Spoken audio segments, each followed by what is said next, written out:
I'm going to rank all of the Pokemon products from best to worst investments. This is just all my opinion. I'm going to give you my reasonings why each of these products belong in their ranking. And let's just get started with this tier list. And hopefully you guys enjoy this one better because you can see there are no ads, distracting you guys like in your past tier list I've made. So hopefully you guys like this video better because it's just focused on the tier list. So I am missing a couple of products here. Like they don't have ultra premium collection boxes, like premium collection boxes. So we are missing some, but it's mainly, it's a lot of the products out there. So hopefully you guys find this video informative, especially if you're new to Pokemon investing. I'm going to give you guys my reasonings why, each of these products belong in the ranking. So first here, we're just going to go from left to right. Let's start with Checkling blisters. So Checkling blisters, in my opinion, they're around the same tier list and same kind of thing as sleeve boosters because these types of products, sleeve boosters and Checkling blisters, they both have a premium over just loose packs because obviously like weighing, searchability, like they have that sort of premium just having another packaging over them. But Checkling blisters have a promo card and a coin. Checkling blisters, for that reasoning, having those extra stuff can help it and also hurt it. So if there's a good promo on the in the Checkling blister, it can actually help it. Like, let's say it's some sort of evolution with a promo card that's nice, it could be more sought after. However, if the Checkling blister has a not so popular Pokemon, I think it can actually hurt it. Like people, I think would rather go for maybe a sleeve booster over a Checkling blister if the promo isn't very good. So I feel like Checkling blisters, it can be good or bad because of the promo. And also it is a singular pack. Storage might be an issue if you have a ton of these, if you're not buying by the case. So for that reasoning, I'm going to put them at B. And Checkling blisters, I think, are somewhat liquid. I feel like sleeve boosters might be a little bit more liquid just because it's just the pack art. Some people like, just buying sleeve boosters because of like getting art sets. So I'm putting them at B because it can be good or bad with the promo. But there definitely are some people out there that would just rather have a sleeve booster just to collect an art set. So next here we have a 3-pack blister.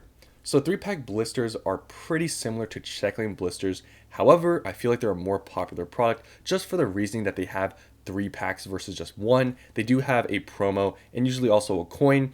And 3-pack blisters, definitely because there are 3 packs versus 1, they are easier to store. You don't have to get a bunch of these Checkling blisters. And I find just 3-pack blisters to be more liquid than Checklings just because there are more packs. I think 1 pack, it can be good, like just for people collecting and maybe on a budget, but like I said, the promo can somewhat hurt it, so I think people might rather go for sleeved. So for 3 packs, I'm going to put it above, Checklings because I know they are pretty liquid and people like them. So I'm going to actually put it at A tier, and these both all have, sealed premiums, obviously because they're not loose booster packs, but I think 3-pack blisters are better than just Checklings.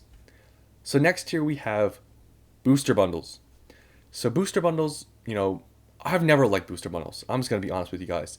But if you look at the booster bundles and you compare the price per pack compared to booster boxes, they're very similar. And sometimes I've even found that the booster bundles have more of a premium than booster boxes, at least in the short term. Like I've seen some sets, I don't know exactly which ones, but I've seen it where the booster bundle is actually more expensive than the booster box price per pack.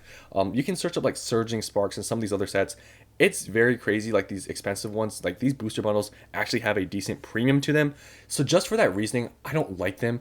But they seem to be very popular, especially with specialty sets. So I am going to put them in an S tier. It's just 6 booster packs, and it's sealed. It's pretty compact. It's definitely a lot more compact than some of these out here. These blisters that have all this plastic and cardboard. It's literally just a mini booster box. So I have to put it at S tier. I don't really like them, but just based on the market, they are pretty liquid as well, especially for specialty sets. It's got to go at S tier because it is very good. Next tier, collection boxes. Now, if you go early on my channel, I had so many collection boxes. Collection boxes can actually be very good because sometimes some collection boxes have some older packs. We've seen, the Celebrations, Lance's Charizard V, the, Dark Sylveon V boxes, the Celebration ones. The reprint boxes had Evolving Skies and Fusion Strike in them, and it also had 4 Celebrations packs, and you could have gotten them for $20 each. It was a very good deal. There's also been some other collection boxes like the Arceus V figure collection box that had a Cosmic Eclipse pack inside of there along with, I think, Chilling Reign and Brilliant or something like that. That one had an older pack. So collection boxes can be good.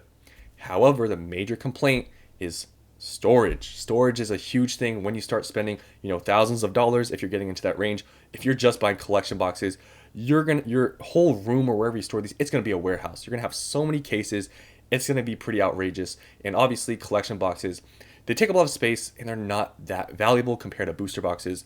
So I'm going to put collection boxes, and there are premium collection boxes. I guess there isn't a separate one here. This is just a normal one. I'm going to put like this is just, I'm going to consider it a normal collection box. It really can depend on the pack selection, but just generally, I'm going to put them at a D tier because, I mean, they just take up so much space. There's only 4 packs. I mean, you might as well just go with a 3-pack blister. Sometimes the collection boxes are sort of cool, but sometimes they're just sort of just not very popular Pokemon. I'm going to put it here just because they take up so much space. Like, it's actually crazy. So I'm just going to put it here, even though they can be good, like if they have a good pack selection. But still, I mean, some people just break down collection boxes to just get the packs. Like, that's how bad the storage thing is, especially if you're selling online. Like, these are going to just, your profits are going to be taken away by shipping costs, which is why, like I said, people do tend to just break down collection boxes for packs. So I'm going to put them here just as a full sealed product. I stay away from collection boxes now, unless it's like a premium collection box, maybe a specialty one, like those Sea and Sky boxes, maybe this Blooming Waters collection box. A lot of people are just breaking down those boxes. So just as a sealed product, I'm putting it right here. I think that's pretty fair. So now we have build and battle stadiums. So build and battle stadiums, they're not my first choice, but they tend to do all right in the long term. You can see Evolving Skies build and battle stadiums. Some other ones, we see Fusion Strike build and battle stadiums on the Pokemon Center website still. Those are good pickup. I'm going to put these, like, they're not terrible. They're around the same size as an Elite Trainer box, and they have 12 packs in them. There's 2 build and battles boxes and also 4 packs. I'm going to put them, honestly, they're not my first choice. Definitely, if you can get them for a good deal, like price per pack, I would get them. I'm going to put it at a C tier. It's not as bad, as a collection box in terms of space, but definitely the sealed premium, it's sort of there, but build and battles definitely aren't as liquid as some other things. So I think it's above a collection box just because it doesn't have, it doesn't take up as much space, and it has 12 packs inside of it. Like I said, it's about the same size as a Elite Trainer box, a little bit. So I think that's pretty fair to put it at a C tier. So now we go on to Pokemon Center Elite Trainer boxes. So this has become a very popular product in recent times, and especially for specialty sets, this is basically the top product. So overall, even for main sets, these seem to be very popular. It seems like when they sell out on the Pokemon Center website, they quickly go up to $100. So just for that reasoning, short term and long term, and also there's the stamp promos in here, which is a huge driving factor for these Pokemon Center Elite Trainer boxes in Scarlet and Violet. I'm going to have to put them at S tier above booster bundles because of the stamp promo. I mean, we see some of these stamp promos go for crazy amounts. There's some grading plays with these. The Charmander one from Obsidian Flames, the Paldea Evolved one, the 151 promo. There just seems to be a lot of people that like these stamps. I mean, I don't really care a lot for stamps, but a lot of people do. And there's grading plays with these. So I'm just going to have to put it S tier. There's a limited amount. They're exclusive. They seem to be pretty liquid. So I'm going to put them here because we have seen some go for crazy amounts, like the Obsidian Flames one, the Paldea Evolved one, and the 151 box. Definitely also Prismatic Evolutions. That one I think is going to see similar or better performance to 151. It just is going to be because it has an EV stamp promo. So next we have build and battles. So these are just loose build and battles. They're inside of the build and battle stadiums just for the reasoning that, these are basically the same size as the booster bundles, but they have 4 packs. They have like a stamped card with the, I think, set symbol or set name on it. I'm going to put these honestly right behind the build and battle stadiums because build and battle stadiums, they're just more, I guess, they're all in one. Like there's 2 build and battles, there's like loose packs in there. It's just less, kind of just a ton of different types of products to just hold on to if you're having a bunch of these. So I think they're just around the same because literally build and battle stadiums just have these inside of another box with, some other packs. But storage wise, that's definitely a thing when you're buying a ton of these. Since these are just sealed, I'll pick these over build and battles. MSRP though, they're literally the same price per pack. But yeah, I'd rather have, build and battle stadiums. You could break them down in the future if you want, rather than, just having a bunch of these just lying around. So I'm just going to put them right behind build and battle stadiums. So next here, booster boxes. Now this might be kind of controversial because I know Pokemon Center Elite Trainer boxes are super popular right now. But, I'm talking about main sets. Obviously, specialty sets, the main product is going to be a Pokemon Center Elite Trainer box. But for main sets, it's kind of rough because the stamp promos right now are very popular, but I think in the long term, I'm picking a booster box over a Pokemon Center Elite Trainer box. And the reason for that, I know this might be kind of controversial, but these are super compact. It's literally just packs. So storage wise and value, you do all that. Like if you're buying in large quantities, booster boxes are always the way to go. And there's just such a long history of booster boxes being liquid at high prices. They seem like they have a booster box premium. Just overall, there's literally nothing bad about booster boxes. A lot of people like them for displayability. They're a very collectible product. Probably, other than Pokemon Center Elite Trainer boxes, the most, collectible product that people like to have in their collection. So I'm putting booster boxes above Pokemon Center Elite Trainer boxes, obviously for main sets. I know this might be kind of controversial, but Pokemon Center Elite Trainer boxes, they're still a newer product. We don't know longevity. We don't know the liquidity when they get to super high prices. We just don't know a lot. And I would pick a booster box for main set any day of the week rather than a Pokemon Center Elite Trainer box. However, we've seen with Surging Sparks, for example, the Pokemon Center Elite Trainer boxes were available for a very long time on Pokemon Center while the booster boxes were going up. So there, Pokemon Center Elite Trainer boxes were a really good one, especially when the prices were going up really crazy and they were still available. However, if booster boxes are available for $100 and you can buy, Pokemon Center Elite Trainer boxes for $60, I'm picking a booster box. That's just my opinion. I stand by that. Storage booster boxes are the best product out there by far. So next we have sleeve boosters. Now I told you guys, sleeve boosters, a lot of people like collecting art sets. They're pretty liquid for that reasoning. If you're selling them like that, I think they can be better than check lanes because, like I said, people just like collecting art sets of them. And these are very popular. And I've noticed that they have about the same price per pack versus like a booster box. They're very similar.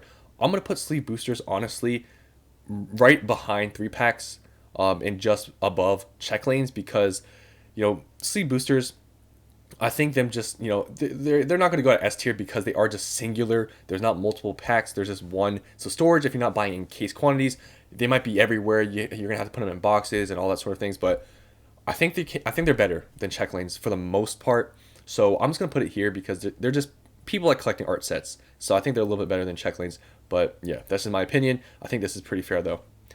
Next, we have normal Elite Trainer boxes. Now, normal Elite Trainer boxes for specialty sets are pretty good. Like obviously the best product would be to get a Pokemon Center Elite Trainer box, but if you can't and they sell out, pretty much in my opinion the next best product is probably going to be, some people are going to say booster bundles, but I like Elite Trainer boxes just because displayability.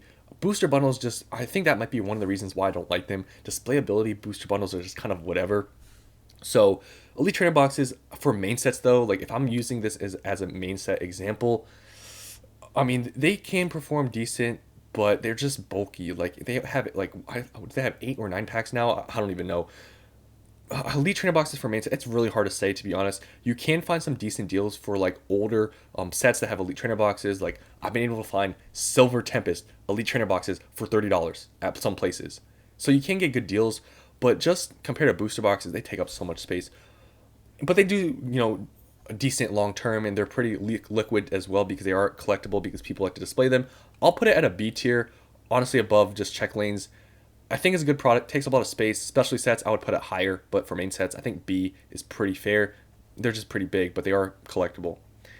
Now, I don't know anybody that invests into these like mini binder collections. Like I don't know anybody. They're not that like big. They're probably around the same size as maybe these. Obviously it'd be a little bit of a bigger thing because of this like little, I don't know what you call it, like a binder album, whatever. I don't see anybody investing into these. I'm not gonna lie. They're kind of cool to have a pack and a mini collection like a binder thing. I literally see nobody investing into these. I don't think they're that liquid.